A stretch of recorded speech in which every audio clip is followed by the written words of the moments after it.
Good morning दोस्तों, मैं सिद्धार्थ। आज अपन जो ट्रंप के द्वारा दुनिया के विभिन्न देशों पर टैरिफ लगाया गया और उस टैरिफ के खिलाफ जो है मुकदमा दायर किया जाता है वहां के कारोबारियों 12 राज्यों के द्वारा निचली अदालत में, है ना। निचली अदालत उसको गैर कानूनी करार देते हुए उसको अवैध घोषित करती है और फिर यह मुकदमा सुप्रीम कोर्ट में जाता है। तो सुप्रीम कोर्ट के द्वारा भी जो निर्णय आया है उस निर्णय पर हम चर्चा करते हैं और इसमें जो कुछ वहां की जो कानूनी टर्म्स हैं उनको भी समझने का प्रयास करेंगे। तो पिछले साल अप्रैल में 2025 में राष्ट्रपति डोनाल्ड ट्रंप के द्वारा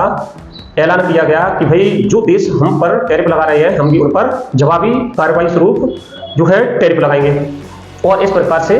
उन्होंने अप्रैल 2025 में टैरिफ का ऐलान कर दिया। अब वहां के अमेरिका के छोटे कारोबारी और 12 राज्यों ने मिलकर के इस टैरिफ के खिलाफ मुकदमा दायर किया जो इससे प्रभावित थे और मुकदमा निचली अदालत में दायर किया। और इन राज्यों में जो है Arizona, Colorado, Connecticut, Delaware, Illinois, Maine, Minnesota, Nevada, New York, Oregon, बायोट, इन राज्यों ने मिलकर के और छोटे कारोबारियों ने मिलकर के मुकदमा दायर किया। निचली अदालत ने इसको गैर कानूनी करार दे दिया और इसमें जो है यानी ऊपर कहें तो कोर्ट ऑफ इंटरनेशनल ट्रेड या फेडरल सर्किट कोर्ट ने इस टैरिफ को गैर कानूनी करार दिया और उनका मानना था कि भाई IEEPA जो कानून है टैरिफ लगाने की इतनी बड़ी व्यापक शक्ति नहीं देता है और इस प्रकार से उन्होंने इसको टैरिफ को गैर कानूनी करार दिया। और अब यह मामला सुप्रीम कोर्ट में पहुंचता है। तो सुप्रीम कोर्ट ने नवंबर 2025 में एक मौखिक बहस होती है और इस मौखिक बहस में यह तय होता है क्या राष्ट्रपति को कांग्रेस की अनुमति के बिना इतने बड़े पैमाने पर टैरिफ लगाया जाने की अनुमति दी जा सकती है, क्योंकि टैरिफ जो टैक्स के रूप में है जो संसद की जिम्मेदारी है। अमेरिका के संविधान के अनुसार टैक्स और टैरिफ लगाने का अधिकार कांग्रेस को है, न कि राष्ट्रपति को। लेकिन राष्ट्रपति ट्रंप ने कांग्रेस की मंजूरी के बिना ही एक विशेष कानून IEEPA का सहारा लेकर के विश्व भर के देशों पर टैरिफ लागू कर दिया है और यह कानून राष्ट्रीय आपातकाल की स्थिति में व्यापार को नियंत्रित करने की अनुमति देता है। इस कानून में टैरिफ शब्द का कहीं भी उल्लेख नहीं किया गया है। अब यह मामले पर जो है कोर्ट का डिसीजन आता है। तो सुप्रीम कोर्ट ने राष्ट्रपति डोनाल्ड ट्रंप को के द्वारा दुनिया भर के देशों में लगाए गए टैरिफ को रद्द कर दिया और उन्हें कानूनी तौर पर अवैध घोषित कर दिया। इसमें 9 जनों की एक संवैधानिक पीठ बैठती है जिसमें 6-3 के बहुमत से इस टैरिफ लगाने के फैसले को गैरकानूनी करार दे दिया जाता है। इसमें सुप्रीम कोर्ट ने निचली अदालत के फैसले को बरकरार रखते हुए उस नीति को असंवैधानिक करार दिया जिसके तहत राष्ट्रीय आपातकालीन शक्तियों का प्रयोग करते हुए कई देशों पर टैरिफ लगाया था। सुप्रीम कोर्ट ने कहा कि जो international emergency economic power act यानी IEEPA एक्ट है राष्ट्रपति को टैरिफ लगाने की अनुमति नहीं देता है। उन्होंने स्पष्ट किया कि संविधान में कांग्रेस को टैरिफ लगाने की शक्ति है जिसमें जो एक कर के रूप में भी है। तो मुख्य न्यायाधीश रॉबर्ट जॉर्ज ने कहा कि संविधान निर्माताओं ने कराधान की शक्ति कार्यपालिका को सौंपी है और ऐसी टिप्पणी की अमेरिका हर देश से युद्ध में तो नहीं है और इस टिप्पणी के साथ ही ट्रंप की उस दलील को भी कमजोर कर दिया जिसमें उन्होंने व्यापार घाटे को राष्ट्रीय आपात बता करके टैरिफ लगाने को सही ठहराने की कोशिश की। अब अपन समझते हैं कि IEEPA क्या है और इस कानून के तहत उन्होंने जो है कराधान को राष्ट्रीय आपातकाल बताते हुए अन्य देशों पर लगाया। तो IEEPA का मतलब है international emergency economic power act और यह 1977 में कांग्रेस के द्वारा पारित किया गया। इसका मकसद है अगर देश पर कोई गंभीर खतरा जैसे युद्ध जैसी स्थिति, विदेशी दुश्मन से बड़ा आर्थिक खतरा या असाधारण आर्थिक संकट आए तो राष्ट्रपति के पास कुछ खास शक्तियां होनी चाहिए और इन शक्तियों के तहत राष्ट्रपति विदेशी लेन देन को रोक सकता है, नियंत्रित कर सकता है या कुछ आर्थिक फैसले तुरंत लागू कर सकता है। यानी वह विदेशी संपत्तियों को फ्रीज कर सकता है, डॉलर ट्रांजैक्शन और बैंक को कंट्रोल कर सकता है, एक्सपोर्ट इंपोर्ट पर पाबंदी लगा सकता है और तुरंत आर्थिक फैसले लागू कर सकता है। और यह जो IEEPA कानून है अब तक 80 बार से अधिक इसका इस्तेमाल किया जा चुका है और इसी कानून के तहत जो है चीन, मैक्सिको, कनाडा पर ट्रैफिकिंग टैरिफ लगाया था अमेरिका ने। ठीक है, यानी ऊपर कहें तो ट्रंप ने अवैध आव्रजन और फेंटानिल तस्करी, ये फेंटानिल क्या है, एक जो है विषैला पदार्थ होता है, तो फेंटानिल तस्करी को राष्ट्रीय आपातकाल से जोड़ते हुए उन्होंने 1977 के IEEPA के तहत कनाडा, मैक्सिको, चीन पर 20 से लेकर के 35% तक टैरिफ लगाया था। पिछले साल 2 अप्रैल को ट्रंप ने लिबरेशन डे बताते हुए दर्जनों देशों पर 50% तक जवाबी शुल्क और करीब सभी देशों पर 10% आधार शुल्क लगाया था। बाद में कई दरों में इसे संशोधित कर दिया गया था और अगस्त से यह लागू रहा था। जापान, यूरोपियन यूनियन, दक्षिण कोरिया जैसे प्रमुख साझेदार देशों इससे प्रभावित थे, जहां से अमेरिका इलेक्ट्रॉनिक कारें, फार्मास्यूटिकल्स और ऑटो पार्ट्स का उत्पाद आयात करता है। इस तरफ लिबरेशन डे के बाद भारत पर 25% टैरिफ लगाया और रूसी तेल खरीद के कारण भारत पर 25% अतिरिक्त जो है टैरिफ लगा दिया। इस प्रकार से भारत पर 50% तक टैरिफ लगा दिया गया। लेकिन हाल ही में अमेरिका भारत व्यापार ढांचे समझौते के तहत बाद में जो 50% टैरिफ था उसको घटा करके 18% तक टैरिफ लगाने की घोषणा कर दी। इसी प्रकार जो है ब्राजील पर बोल्सोनारो मुकदमे से जुड़ा टैरिफ है, यानी ब्राजील पहले 10% बेसलाइन के दायरे में था, बाद में पूर्व राष्ट्रपति बोल्सोनारो के खिलाफ मुकदमा दायर करने या आपराधिक कार्रवाई का हवाला देते हुए अतिरिक्त 40% टैरिफ उनसे जोड़ दिया गया और जाकर के 50% कर दिया। ब्राजील अमेरिका से कच्चे तेल निर्मित सामान, सोयाबीन, चीनी जैसे कृषि उत्पाद का आयात करता है, फिर भी उस पर जो है 50% तक टैरिफ लगा दिया। सुप्रीम कोर्ट के फैसले के बाद यह टैरिफ सभी देशों से रद्द कर दिया जाएगा, लेकिन राष्ट्रपति डोनाल्ड ट्रंप ने कहा कि हम 10% अतिरिक्त टैरिफ लगाएंगे और इस फैसले पर बयान देते हुए उन्होंने कहा कि जिन जजों ने यह फैसला दिया है उनसे हम शर्मिंदा हैं, लेकिन हम ट्रेड एक्ट 1974 के सेक्शन 122 के तहत दुनिया भर के देशों पर 10% ग्लोबल टैरिफ लगाएंगे और भी इनके जो है अपन कहें तो दूसरी जांचों का भी ऐलान कर दिया, जिसमें अब यह टैरिफ 5 महीने के लिए लागू रहेगा। इस पर कानूनी चुनौती देने के सवाल के जवाब पर उन्होंने कहा कि हम इस पर 5 साल तक केस लड़ने के लिए तैयार हैं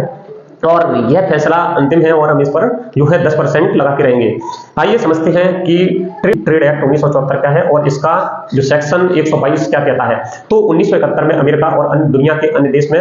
व्यापार और भुगतान संतुलन यानी बैलेंस ऑफ पेमेंट में भारी असंतुलन हुआ, क्योंकि अमेरिका लगातार इंपोर्ट कर रहा था और एक्सपोर्ट कम कर रहा था, जिससे डॉलर पर दबाव पड़ रहा था, जिससे वहां के जो राष्ट्रपति निक्सन थे ना, तो राष्ट्रपति निक्सन ने दुनिया भर के देशों पर 10% ग्लोबल टैरिफ लगा दिया और इसके बाद महसूस किया गया कि भविष्य में अगर ऐसी आर्थिक स्थिति आती है तो राष्ट्रपति के पास ऐसी चीजों से निपटने के लिए कुछ कानूनी अधिकार होने चाहिए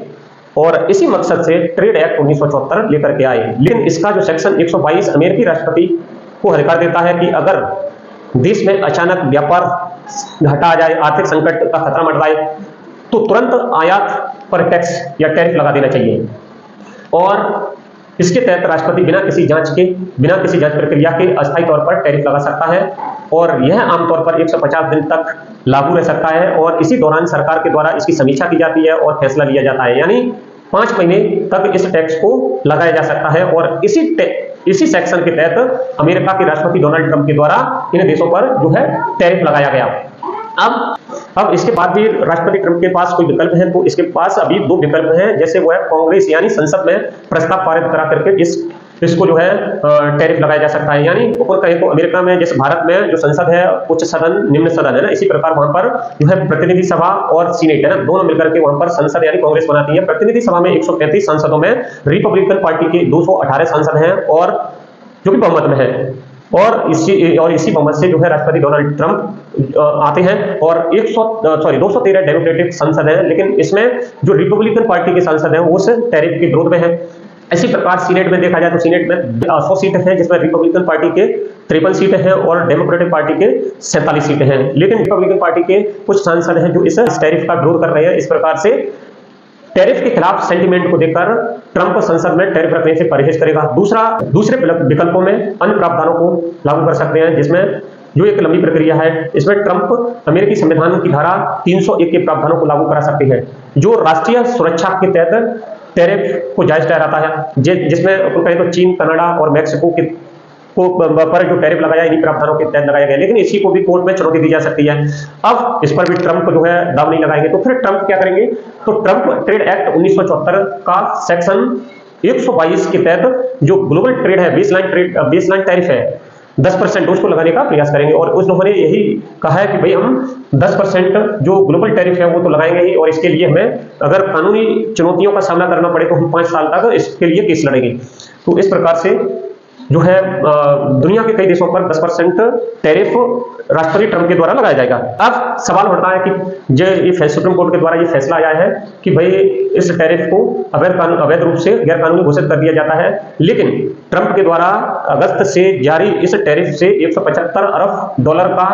जो टैरिफ वसूला गया है अब उसका भुगतान कैसे किया जाए और भुगतान करना भी है कि नहीं करना है, इस प्रकार से सुप्रीम कोर्ट के द्वारा स्पष्ट कोई निर्देश नहीं दिए गए हैं। अगर अमेरिका के द्वारा 175 अरब डॉलर की इतनी बड़ी राशि लौटाई जाती है तो अमेरिका के लिए ये बहुत बड़ा आर्थिक तौर पर घाटा माना जाएगा और इस पर सुप्रीम कोर्ट के द्वारा कोई स्पष्ट निर्देश नहीं है। भारत की अगर बात करें तो भारत के द्वारा जैसे कहा जाए कि उन्होंने उस पर 25% का टैरिफ लगाया गया और फिर रूसी तेल खरीद के कारण भारत पर दबाव बनाते हुए 25% टैरिफ और अतिरिक्त जोड़ दिया गया, यानी 50% टैरिफ लगा दिया गया। और लेकिन भारत अमेरिका व्यापार ढांचा जो समझौते के बाद इसको 50% से घटा करके 18% तक टैरिफ लगाने की घोषणा की थी। लेकिन अब सुप्रीम कोर्ट के द्वारा इस टैरिफ को गैर कानूनी घोषित कर दिया गया है और यह लगभग 3 दिन में ये जो है इस पर अमल किया जाएगा। लेकिन अमेरिका के राष्ट्रपति डोनाल्ड ट्रंप कह रहे हैं कि भाई कुछ भी नहीं बदला है, जो भारत पर हम टैरिफ लगाते थे वह जारी रहेगा। क्योंकि भारत के प्रधानमंत्री नरेंद्र मोदी हमारे अच्छे दोस्त हैं और इसीलिए हम भारत से टैरिफ वसूलेंगे, लेकिन हम भारत को टैरिफ नहीं देंगे। अब राष्ट्रपति डोनाल्ड ट्रंप के इस बयान पर क्या प्रतिक्रिया आपकी हो सकती है, कमेंट में इसका जवाब दे सकते हैं। लेकिन अमेरिका द्वारा वसूला गया 175 अरब डॉलर का जो टैरिफ था, क्या इसको वापस करना चाहिए? और वापस करना चाहिए तो यह अमेरिका के लिए अनिश्चित हो जाएगा। इसमें अमेरिका के सुप्रीम कोर्ट के द्वारा यह स्पष्ट नहीं किया गया कि जो अमेरिका के द्वारा 175 अरब डॉलर टैरिफ के रूप में वसूला गया है उसको वापस किया जाए कि नहीं किया जाए और किन शर्तों पर जो विभिन्न देशों पर टैरिफ लगाया है उसको किस प्रकार से उसको लौटाया जाए। अगर अमेरिका इस 175 अरब डॉलर जो एक बहुत बड़ी राशि होती है, अगर इसको लौटाता है तो अमेरिका के लिए यह बहुत बड़ा व्यापार घाटा होगा और अनिश्चितता भरा फैसला होगा। तो इस प्रकार इस क्या तर्क हो सकता है, इस पर आप प्रतिक्रिया दे सकते हैं और नए मुद्दों पर चर्चा करने के लिए इस चैनल को सब्सक्राइब कर सकते हैं, लाइक कर सकते हैं, कमेंट कर सकते हैं, आपकी क्या प्रतिक्रिया है इस पर। और आज के लिए इतना ही काफी है। थैंक यू, धन्यवाद।